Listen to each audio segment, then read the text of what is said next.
Briar Jungle is a dive-heavy, sustain-oriented monster that thrives in chaos. But if you can't manage her wild tendency, she'll often get herself and sometimes her team killed. Let's break her down so you can take full advantage of what she brings to the table in the Rift.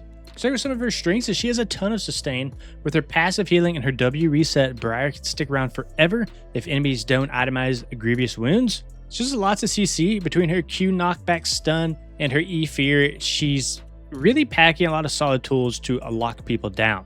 She also has pretty good long-range engage post 6. Her ultimate, Certain Death, lets her catapult into fights from halfway across the map. This makes her ganks and picks especially threatening. In terms of weaknesses, she is reliant on her follow-up. She's great at starting fights, but if her team can't follow, she gets deleted quickly. She also has some tricky mechanics. Her W versus her E interaction can feel kind of awkward at times. Once you're getting frenzied, getting the timing right to pop your scream actually matters a lot. And then her final weakness here is she is terrain dependent for her CC.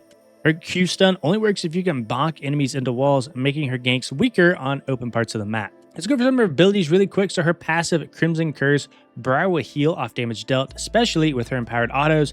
This is why her sustain is so good. She also has her Q Head Rush, a gap closer with a wall stun if positioned well. This is her bread and butter for ganks.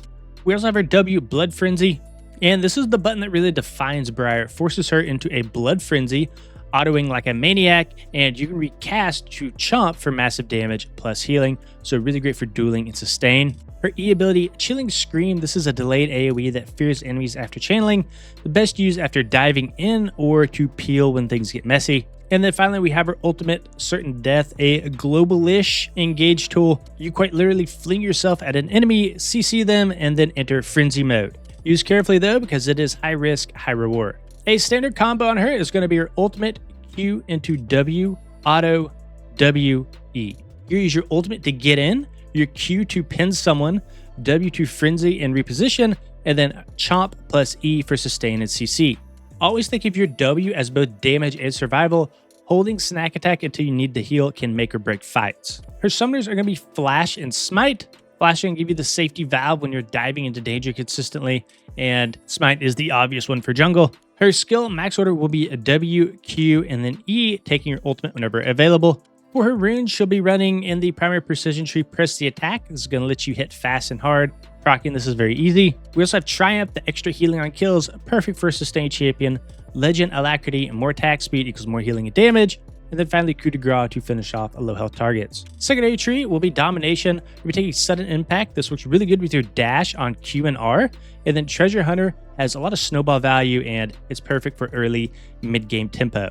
For your shards, you'll be taking Double Adaptive Force and Scaling HP, and you can swap those around to Armor or MR depending on the matchup. For her itemization, her core item will be Blade of the Rune King. This synergizes perfectly with your attack speed and dueling power. For your boots, you have an option between plated steel caps or merc treads, depending if you need the armor or the magic resist. And then your third item will be Black Cleaver. This is going to shred armor for both you and your team. This will give health and ability haste. Mid to late game items will be Death's Dance. This is going to give you some of that damage mitigation at extended fights, and it just overall helps you sustain better. Up next, we'll be going Spirit Visage. This will amplify our healing and make you a little bit tankier.